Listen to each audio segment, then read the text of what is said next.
대단원 마무리 1번부터 설명할게요. 교과서는 133쪽입니다. 1번 일단 문제를 보면 1번부터 문제 한 4번까지는 우리가 저번에 배웠던 좌표평면과 그래프 단원의 문제예요. 정비례, 반비례 문제가 아니라 좌표평면과 그래프 문제라서 복습 1학기 때 했던 거 복습한다고 생각하고 들으면 될 것 같습니다. 일단은 점의 마지막 문장쌤 항상 읽으라고 했지. X좌표와 Y좌표의 합이 가장 작은 거. 그럼 이 얘기는 결과적으로는 우리는 X좌표랑 Y좌표를 각각의 점에 따라서 다 구해줘야 된다라는 얘기예요. 그래서 지금 문제를 보면 A를 먼저 보면 여기는 X축 방향으로 3만큼 갔고 Y축 방향으로 안 갔기 때문에 3,0이 된다는 걸 알 수 있고, B는 가로로 지금 2칸, 세로로 3칸을 갔기 때문에요 2,3이 된다라는 걸 알 수 있죠. C는 왼쪽으로 2칸, 위로 1칸 갔기 때문에 마이너스 2, 위로 갔으니까 플러스 1이 되는 거고요. D는 0, 즉 가로로는 아무렇게도 안 갔어. 아무렇게도 안 갔는데 세로로 아래로 마이너스 4만큼 갔기 때문에 D는 0, 마이너스 4. 이 점의 좌표 같은 경우는 X축 방향으로 3칸, 그리고 Y축 방향으로 밑으로 아래로 3칸 갔기 때문에요 3, 마이너스 3. 그럼 지금은 A랑 B랑 C랑 D랑 이 전체에서 X좌표, Y좌표를 다 더한 걸 한번 찾아볼게요. A는 3,0이기 때문에 3 더하기 0으로 계산을 하면 3이죠. B 같은 경우에는 2,3이니까요. 2 플러스 3 계산하면 5. C 같은 경우에는 지금 여기에 이미 찾은 점들을 보고 얘기하고 있는 겁니다. 자, 그럼 C는 마이너스 2 플러스 1 하면 마이너스 1. D는 0 그리고 마이너스 4를 더한 거니까 그냥 마이너스 4. E는 3이랑 마이너스 3을 그냥 바로 더했는데 바로 0이 나오죠. 그럼 이 중에서 가장 작은 거 당연히 마이너스, 즉 음의 부호이면서 절대값이 가장 큰 D점이요 가장 작은 점이겠습니다. 그래서 보통 점을 물어보면 답의 서술형에는 어떻게 쓰냐면 점 D 이렇게 그냥 D라고 쓰기도 하지만 점 D입니다. 이렇게 쓰기도 합니다. 자, 2번 갈게요. 2번은 일단은 X축 위의 점이랑 Y축 위의 점이 가지는 특징을 알고 있어야 풀 수 있죠. 자, 지금 좌표평면이 없을 때는 쌤이 X축, Y축 원점 먼저 그려주라고 했고, 지금 문제 같은 경우에 X축 위의 점이라고 했을 때는 아무데나 한번 찍어보세요. 그럼 얘는 X축 방향으로 뭐 이만큼 갔고, Y축 방향으로 갔어, 안 갔어? 안 갔습니다. 그래서 Y값이 0이 되고요. 이 값은 얼마인지 모르겠지만 뭔가 나오겠지. 즉 X축 위의 점이라는 말이 나오면 Y좌표가 0이 된다라는 걸 우리가 알 수 있어요. 같은 방법으로 Y축 위의 점이라는 말을 봤을 때 Y축 위의 점을 한번 찍어보면요.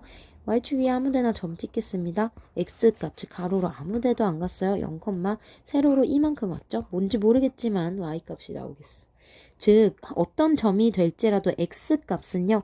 이 X좌표가 항상 0이 된다라는 걸 알 수 있어요.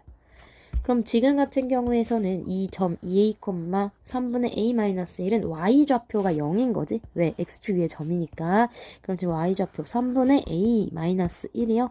0이 된다라는 얘기라서요.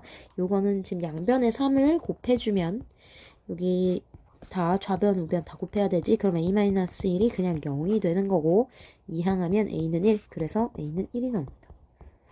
그럼 2번도 마찬가지로 즉 이 부분에서 x좌표가 0이니까요. b-4가 0이 되는 거지. 그러면 b는 이항하면 4가 바로 나옵니다. 그래서 정답 b는 4. 자, 다음 3번 문제 갈게요. 3번은 답마다 풀이를 해준 반이 있고 안 해준 반이 있어서 이 문제 같은 경우에는 조금 질문이 많이 나왔던 문제예요.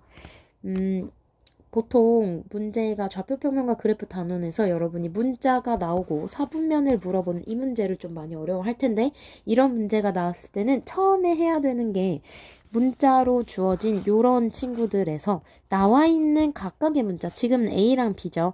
A와 B의 부호를 찾아야 돼요. 이것만 찾으면, 우리가 A와 B의 부호를 찾으면 마지막에서 묻는 거에 대한 부호를 금방 유추할 수 있어요. 그래서 지금 첫 번째 쌤은 A랑 B의 부호를 찾으려고 해요. 이게 목표야. 우리의 목표. 그럼 우리는 일단 문제에서 주어진 a 플러스 b와 a, b라는 점이요. 2, 4분면에 있다. 제 2, 4분면에 있다라는 사실을 이용을 해서 우리가 a, b의 부호를 찾아내야 되는 겁니다. 자, 그럼 2, 4분면에 있을 때는 x좌표가 양수, 음수. 지금 1, 2, 3, 4 이렇게 쌤 디귿자 그리면서 넘어간다 그랬습니다. 2, 4분면 위의 점요. x값이 음수, y값이 양수예요. 지금 여기 x값이 음수, y값이 양수라는 얘기지. 그래서 이게 양수예요. 그러면 a 플러스 b는 0보다 작고 a, b 곱해서는 양수다라는 얘기이기 때문에 a와 b의 부호를 체크했을 때는 어쨌든 두 개를 곱해서 양수가 된다는 말은 풀 아니면 마마 요런 식으로 된다는 얘기예요. 왜냐면 마마 곱해서 플러스 되고 플러스 곱해서 플러스가 되니까요. 근데 지금 같은 경우에는 더해서 음수가 나온다고 했으니까 만약에 양수였다면 두 개 더하면 얼마가 나와? a 플러스 b 하면 얘는 양수가 나와요. 근데 우리의 문제에서는 이게 음수라고 말했기 때문에 이게 아니라 밑에 있는 마이너스가 된다라는 걸 알 수 있어요. 음수랑 더하면 당연히 이 값이요. 마이너스가 나오지, 그치? 그래서 여기 이 조건을 만족을 하기 때문에 A의 부호는 음수, B의 부호는 음수라는 걸 추측할 수 있어요. 그래서 첫 번째 조건에서 우리가 알 수 있었던 건 A 0보다 작고 B가 0보다 작다라는 결론을 얻어낼 수 있다.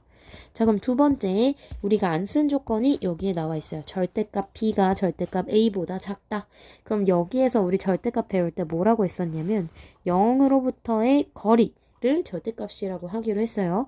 그럼 지금 0으로부터 둘 다 음수기 때문에 왼쪽에 찍힐 거예요. 뭐 요렇게 찍힌다고 생각을 해볼게요. 그럼 이게 지금 A, B인지 B, A인지를 모르는데 문제에서 0으로부터의 거리야. 이게 지금 0으로부터 거리가 지금 B가 더 작다라는 얘기입니다. 그래서 그럼 0으로부터의 거리가 B가 더 작으니까 지금 이게 선택이 돼야 돼. 이게 아니라. 그래서 우리는 수직선상에서 A가 더 작고 B가 그 다음 더 큰 숫자가 될 수 있다라는 걸 알 수 있어요. 근데 이제 마지막 단계. 그럼 여기에서 우리는 뭘 알아야 되냐면 마이너스 B, a-b가 몇 사분면 위에 있니? 라고 물었기 때문에요. 이 마이너스 b의 부호를 체크해야 됩니다. 자, 마이너스에다가 뭐 이게 음수잖아요. b가 지금 음수인 상태이기 때문에 음수에다 마이너스를 붙였으니까 당연히 풀이 나오지. 그치? 그래서 마이너스 b는요. 양수라는 사실을 알 수 있어요. 자, 문제는 a-b인데 지금 생각을 해보자. 여기에 마이너스 3, 마이너스 2 이런 식으로 되어 있다고 하면 a-b는요. 예를 드는 거예요. 마이너스 3 빼기 2. 즉, 더 작은 거에서 조금 덜 작은 걸 뺐다는 얘기죠. 그럼 요건 당연히 음수가 나오겠죠. 그래서 a-b 음수다. 그래서 지금 이렇게 부호를 판단할 때 만약에 문자가 나와서 헷갈리면 쌤이 한 것처럼 숫자를 대입해서 직접 계산을 해봐도 괜찮습니다. 지금은 이게 얘야, 얘. 그래서 우리가 원하는 거 x좌표가 양수고 y좌표가 음수인 이쪽 부분이겠죠. x좌표 양수, y좌표 음수. 그럼 지금 얘는 4, 4분면 위에 있는 점이라는 걸 알 수 있어요. 그래서 정답은 제4, 4분면. 자, 4번 갈게요. 4번은 쌤이랑 그때 물통에다가 물을 이렇게 넣는 상황이 기억이 나실 거예요. 즉 x값에 따른 y값을 그래프로 표현을 해본 그런 문제인데 지금 x가 뭔지를 먼저 체크를 해야 되겠죠. 경과 시간. 자, 지금 수영장에 레일을 왕복을 하고 있어. 왕복. 갔다가 지금 오는 상황이에요. 근데 시간에 따른 y가 뭐냐면 거리야. 출발점으로부터의 이 거리. 그지? 그래서 요거를 나타내는 겁니다. 그럼 지금 우리가 문제 상황이 어떻게 돼요? 수영장 레일을 한 번 왕복했다. 그럼 이 시간에 따라서 점점 갈 때는 거리가 점점 올라가는 거지, 그지? 근데 갔다가 다시 왕복이기 때문에 돌아옵니다. 그럼 이 거리가 어떻게 돼요? 점점 멀었다가 짧아지죠. 점점 짧아지죠. 즉 점점 멀었다가 짧아진다. 이런 느낌의 그래프 몇 번? 3번. 그래서 정답은 3번이 됩니다. 자, 5번 갈게요. 자, 이제부터 본격적으로 정비례와 반비례 문제가 나옵니다. 이거는 지금 문제를 보자마자 무슨 관계를 나타내는지가 바로 나와야 되지. 쌤이랑 계속 했어요. 자, x값이 2배, 3배, 4배가 될 때 y 역시 2배, 3배, 4배 되는 이러한 관계 무슨 관계? 정비례 관계입니다. 지금 정비례, 반비례 두 개밖에 없어요. 우리가 배운 거. 그럼 정비례 관계일 때 x가 마이너스 2일 때 y는 6이라고 했어. 이거 지나는 점 준 겁니다. 지나는 점. 지나는 점이 마이너스 2,6이라고 줬어요. 그럼 이번에는 y는 3일 때 그럼 x는 얼마니? 지금 이거 그럼 뭐 구해야 되는 문제죠? 그치, 식 구해야 되는 문제야. 식을 구해야 된다는 걸 안 이유는 y에다 어떤 값을 대입했을 때 x가 나오나요? 이걸 묻기 때문에 대입해야 되는 식이 필요해요. 식을 쓸 때 쌤이 정비례인데 식을 물어봐 뭐 하라고? 첫 번째 y는 ax 써. 두 번째 지나는 점 체크합니다. 지나는 점 몇 컴마 몇? 마이너스 2,6이라고 했죠. 자, 대입합니다. 그럼 6은 마이너스 2a. 그럼 a 얼마? a는 마이너스 3이 나오겠죠. 그래서 우리는 정답 y는 마이너스 3x 요거까지 일단은 정답까지는 아니고요. 식을 얻어냈어요. 그럼 식을 얻어냈으면 문제에서 원하는 y가 3일 때 그때 x는 y에 3을 대입합니다. 그럼 그때 x 얼마일까요? 양변을 마이너스 3으로 5약분을 하면요. 마이너스 1이 나오겠죠. 그래서 정답은 마이너스 1. 지금 쌤이 서술형 쓰는 단계별로 계속 지금 3단계 이런 식으로 쫙쫙쫙 써주고 있습니다. 자, 6번. 정비례 관계 y는 4분의 3x의 그래프가요. a, b를 지난다 라고 했을 때 3a-4b의 값을 구하시오. 이 문제는 사실 안 보이면 되게 어렵게 느껴질 수 있는데 또 보이는 친구들은 또 금방 너무 쉬운데요 라고 말하더라고요. 이게 지금 문제에서 일단은 얘를 모르더라도 여러분요 정비례인데 지나는 점이 a, b야 라고 하면 보통은 지난다 라고 말을 하면 대입을 합니다. 그럼 일단 대입을 해보세요. 지금 a, b 즉 y 자리에 b, x 자리에 a를 대입을 해보는 거지. 그지? 그런데 문제에서 묻는 걸 다시 한번 살펴보니 3a, 4b 이런 식으로 나와 있어요. 그럼 이 모양을 3a로 바꾸려면 양변 얼마 곱하면 좋을까요? 4를 곱합니다. 그래서 양변에 4를 곱하면 4b는 3a가 됩니다. 3a 나왔고 4b 나왔는데 서로 빼죠. 그러면 우리 양변을 얘를 이쪽으로 이항하면 어떻게 될까라는 생각을 좀 해볼 수 있겠죠. 3a 빼기 4b를 했는데 양변에 4b 뺐으니 똑같은 거 뺐으니까 없어집니다. 0이 돼요. 우리가 묻는 3a 빼기 4b. 정답이 나왔습니다. 정답은 0이 되죠. 그래서 이런 식으로 대입을 했을 때 그 문자가 나타내는 그 값이 어떤 거를 뜻하나를 식으로 유도하는 문제가 가끔 나와요. 자, 7번으로 넘어갈게요. 7번.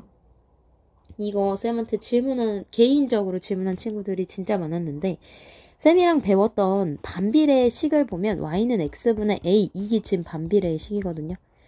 근데 질문의 대부분이 뭐였냐면 선생님 이렇게 나왔는데 이거 반비례 아닌가요? 라고 물어요. 근데 반비례식은 분모에 x가 있다라는 거고 정비례식은 우리가 y는 ax라는 어떤 모양으로 나와 있다라는 걸 알 수 있죠. 근데 지금 그러면 얘는 정비례일까 반비례일까? 자, 헷갈리시면 지금 x의 위치를 보면 분자에 있습니다. 자, 얘를 한 번 더 추측하는 방법. a에다 한번 숫자를 넣어보세요. a에 1을 넣어보면 이게 y는 x 이런 식으로 나온다는 걸 알 수 있어. 그럼 a에 2를 한번 넣어봐요. 그러면 y는 2분의 x지. 얘들아 이거 정비례일까요? 반비례일까요? 정비례입니다. 정비례. 즉 뭔가의 숫자를 넣고 x. 그래서 이런 모양으로 나와 있기 때문에 이거에서 많이 낚입니다. 지금 이 문제는 정비례 문제예요. 정비례. 그래서 정비례 그래프에 대한 설명으로 옳은 것을 모두 고르시오 라고 나온 문제. 자, 그럼 기억. 원점을 지나는 직선입니까? 정비례 원점 지나죠. 정비례 원점 지납니다. 자, 다시 한번 정비례 그래프를 복습을 해보면 지금 정비례는 x축, y축 기준으로 했을 때 이 친구가 1, 3, 4분면을 지나는 거. 즉 a가 0보다 클 때 1, 3, 4분면을 지나고 a가 0보다 작을 때는 2, 4, 4분면을 지나죠. 정비례 그래프 이쪽에다 요렇게 생겼어. 즉 a가 0보다 크면 요렇게 a가 0보다 작으면 2, 4, 4분면을 지나면서 이렇게 생겼어요. 그래서 정비례, 반비례는 곡선이죠. 자, 지금 그래서 이런 모양에 대한 걸 묻습니다. 원점 지납니다. 자, 점 2,2a를 지나는지 지나는 점을 물을 때는 항상 주어진 데다가 대입을 하면 되는 거잖아. 직접 y 자리에는 2a를 넣고요. A분의 X자리에 2를 넣습니다. 어떻게 됩니까? 성립합니까? 두 개 같아요? 아니요. 달라요. 모르는 겁니다. 즉 A가 1일 때는 성립을 하지만 A에 2 넣고 3 넣고 해보면 이게 다르다는 걸 알 수 있어요. 니은 성립 안 하죠. 자, 디귿 X와 Y는 반비례입니까? 정비례라고 했죠. 틀려요. 리을 A가 0보다 작으면 2, 4분면과 4, 4분면을 당연히 지나죠. 그래서 정답은 기역 리을. 기역 리을. 자, 8번 갈게요. 8번. 정비례 관계의 그래프가 오른쪽 그림과 같을 때 다음 중에서 상수 A의 값이 될 수 있는 거. 자, 이거는 쌤이랑 프린트 할 때 쌤이 지오지브라를 통해서 보여줬었던 문제입니다. 지금 정비례 그래프의 특징이 쌤이 막 y는 x, y는 막 6x, y는 마이너스 x 이런 거 그래프 비교하는 거 보여줬었는데 자, 그때 뭐라고 했었냐면 y는 ax에서 이 a 부분의 절대값을 취해 봅니다. 절대값이 점점 커질수록 뭐에 가깝다? y축에 가깝다고 했어요. 그럼 지금 8번 문제 같은 경우는 우리가 여기에 붙은 이 a 자리에 붙은 이 숫자를 비교를 하면 된다라는 얘기지. 그럼 지금은 절대값 a, 이 파란 부분에다 절대값을 한번 취해볼게요. 얘는요, 마이너스 1의 절대값 취하면 어떻게 되지? 1이잖아. 그럼 누가 더 절대값이 큰 거야? y축의 그래프가 더 가까운 친구 누구죠? 얘 지금 보시면 요게 y축에 더 가깝습니다. 이게 더 가까워요. 그래서 이 부분, 즉 절대값이요. 마이너스 1일 때가 더 큰 거란 얘기예요. 이렇게 이쪽이 더 커. 즉 절대값 A를 취한 거랑 1을 비교했을 때 이 1쪽이 더 크다라는 얘기. 그러면 우리가 A의 값이 될 수 있다라는 건 절대값을 취했을 때, 즉 부호를 뗐을 때 1보다 작은 친구들을 골라주면 된다는 거죠. 그럼 절대값을 한번 취해볼게요. 얘는 절대값이 3이죠. 부호 뗐어요. 1보다 작아요? 아니. 자, 그럼 마이너스 2분의 3의 절대값을 취해봅니다. 그냥 2분의 3이죠. 자, 이거 2분의 3. 1보다 작습니까? 아니요.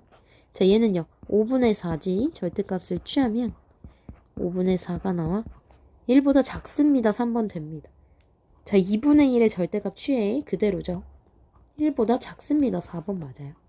2는 맞을까요? 아니죠. 이건 절대값이 1보다 큽니다. 그래서 5번 아니고 정답은 3번, 4번. 자, 9번 갈게요. 9번. 9번 같은 경우는 톱니바퀴 문제인데 이게 여러분 문제를 좀 많이 풀게 되면 톱니바퀴 문제, 정비례 반비례 파트에서 활용에 좀 되게 많이 등장하는 친구예요.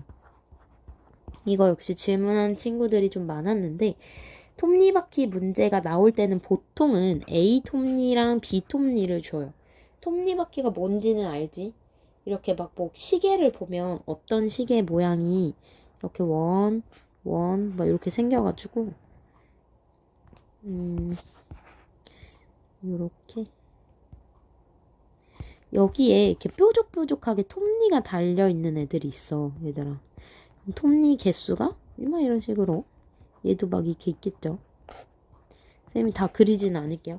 자, 그럼 일단은 지금 톱니바퀴 문제가 나올 때 한 번 더 체크해줘야 되는 건 톱니 개수에 대해서 톱니 개수가 나오고요. 그리고 그거에 맞물려서 돌아가는 회전수가 같이 나와요.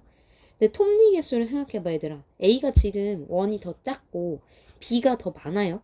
자, 그럼 톱니 개수는 A가 더 많아, B가 더 많아?